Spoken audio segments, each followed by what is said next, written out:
জয়গুরু। অনেকেই একটি কথা বলেন, আমি নিয়মিত নাম জপ করি তবু মন শান্ত হয় না কেন? এই একটা প্রশ্ন, খুবই সত্য প্রশ্ন। অনেকের মনেই এই প্রশ্নটা ঘুরপাক খাচ্ছে। লজ্জায়, শরম কিংবা ভয়ে কারো কাছে বলতেও পারছেন না, আবার সেটার উত্তর পাচ্ছেন না। শুধু দাদু মায়েরা, আজকের আলোচনাতে মূলত আমরা এই বিষয়টি নিয়েই আলোচনা করব। কেন আপনার মনে এই প্রশ্নটা ঘুরপাক খাচ্ছে, কেন আপনি অন্যকে জিজ্ঞাসা করতেও পারছেন না, আর কেনই আপনি ধর্মকর্ম করার পরেও আপনার মন শান্ত হচ্ছে না, কিংবা আপনার জীবনে উন্নতি হচ্ছে না, কিংবা শান্তি আসছে না।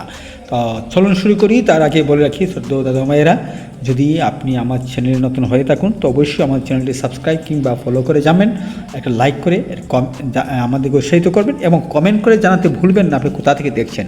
আর যদি মনে করেন ঠাকুরের কাজে অংশগ্রহণ করতে, তাহলে অবশ্যই আমাদের ভিডিওটা শেয়ার করে আপনার টাইমলাইনে রেখে দিন, তাহলে আরও অনেক গুরু ভাইয়েরা দেখার সুযোগ পাবে। জয় গুরু। চলুন শুরু করি। কারণ অনেক মানুষ নাম করেন, প্রার্থনা করেন, ভক্তিও করেন, কিন্তু ভিতরে অশান্তি, রাগ, ভয়, হতাশা, উদ্বেগ যেন আগের মতোই থেকে যায়। ভাবুন তো, তাহলে সমস্যাটা কোথায়? শ্রী ঠাকুর এর ভাবধারায় একটা খুব পরিষ্কার কথা আছে, শুধু মুখের নাম করলেই হয় না, জীবনের গতিও নামের দিকে ঘোরাতে হয়। মানুষ অনেক সময় কি করে? নাম জপ করছে, কিন্তু আচরণে রাগ আগের মতোই আছে, কথাবার্তায় কষ্ট দেওয়া আগের মতোই আছে, অন্যায়ের সঙ্গে আপোষ আগের মতোই আছে, মন ভরে আছে অহংকার, হিংসা, অস্থিরতায়। এই অবস্থায় শুধু শব্দ উচ্চারণ করলেই ভিতরে পরিবর্তন আসতে সময় লাগে, কিংবা অনেক সময় আসেও না। একটা সহজ উদাহরণ বলি।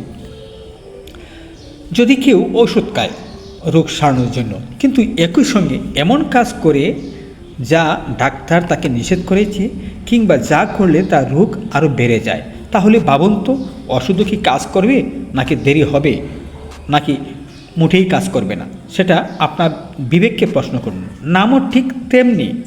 নাম জপের আসল উদ্দেশ্য শুধু গণনা নয়, ভিতরে সুর ঠিক করা। অনেক সময় আমরা নাম করি, কিন্তু মন অন্য দিকে তাকে। টুট চলছে, কিন্তু মাথায় বাজার, সংসার, রাগ, হিসাব, কষ্ট সব একসঙ্গে ঘুরছে। তাহলে নাম হয়, কিন্তু নামের ছোঁয়া পুরোপুরি হৃদয়ে পৌঁছায় না ভাই। আরও একটা কারণ আছে, অনেকেই নাম জপকে ফল পাওয়ার যন্ত্র বানিয়ে ফেলেন। এত নাম করলাম, এখন শান্তি আসবে, এত জপ করলাম, এখন সমস্যা দূর হবে। কিন্তু ভক্তির মধ্যে যদি শুধু দাবি থাকে আর আত্মসমর্পণ না থাকে, তাহলে মন চাপমুক্ত হয় না। ঠাকুর এক জায়গায় বলেছেন, ভাবছো বসে চলবে কিসে, ভাবভার তুমি কে? ভাবভার যিনি ভাবছেন তিনি, তুমি ভাবো তাকে। আমরা যদি নাম করি, অর্থাৎ তাকে ভাবি, তাহলে আমার ভাবনা তিনিই করবেন। তিনি যে কাজ করলে আমার মঙ্গল হবে, তিনি তাই করবেন।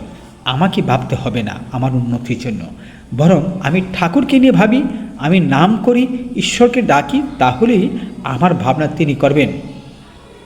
সত্যিকারের শান্তি আসে যখন নাম শুধু উচ্চারণে নয়, আচরণে ঢুকে।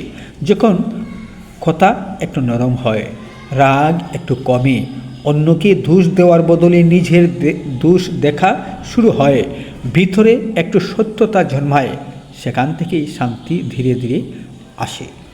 তাই যদি কখনো মনে হয় আমি নাম জপ করছি তবু মন শান্ত হচ্ছে না, তাহলে হতাশ হওয়ার দরকার নেই, বরং নিজেকে একটি প্রশ্ন করুন। প্রশ্নটি, আমি শুধু নাম করছি নাকি নামকে জীবনেও জায়গা দিচ্ছি? সেখানেই উত্তর লুকিয়ে আছে।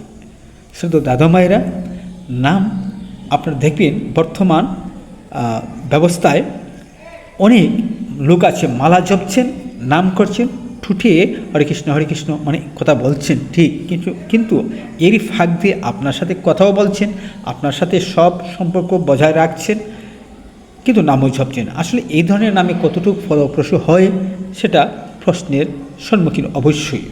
তা ঠাকুরের আদর্শে নাম করতে হবে একনিষ্ঠ হয়ে, একাগ্র চিত্তে, চোখ মুজে সেই চক্র ছবি ধ্যান করে আমার অন্তরের মধ্যে ঠাকুরকে জাগরিত করে সেই আগ্রা চক্রে ঠাকুরের চক্র ছবি দেখে দেখে নাম করতে হবে। সেখানেই আমাদের সমস্যা। কিন্তু আমরা অনেকেই না বুঝে আমরা ততটুকু করি না, কিংবা বুঝেও করি না, তাই আমাদের জীবনের সমস্যাগুলা দূর হচ্ছে না, জীবনে শান্তি আসছে না এবং মনও শান্ত হচ্ছে না।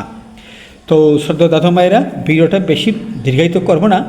সবশেষে আপনাদের কাছে একটা প্রশ্ন রেখে যাচ্ছি, যদি পারেন উত্তরটা দেবেন। আপনার মতে নাম জপে সবচেয়ে বড় বাধা কোনটা? কমেন্টে লিখে জানাবেন। আমি আবারও বলছি প্রশ্নটা, আপনার মতে নাম জপে সবচেয়ে বড় বাধা কোনটা? কমেন্টে জানাবেন। আমরা আগামীতে ঠিক এই বিষয়টা নিয়ে, নাম জপের মধ্যে কেন সবচেয়ে বড় বাধা, কোন বাধাটা আমাদের দূর করতে হবে, তাহলেই আমার নাম জপ করাটা সহজ হবে। পূজনীয় অবিন দাদা এ ব্যাপারে খুব সুন্দর একটা রেফারেন্স দিয়ে গেছেন। আমি আগামী ভিডিওতে এই বিষয়টি আলোচনা করব। সাথে থাকুন, দেখা হবে আমাদের পরবর্তী ভিডিওতে। চ্যানেলটা সাবস্ক্রাইব না করে থাকলে সাবস্ক্রাইব করুন অথবা ফলো করুন, কমেন্ট করুন কোথা থেকে দেখছেন, কেমন লেগেছে, আর লাইক করে অবশ্যই আমাদেরকে উৎসাহিত করবেন। জয়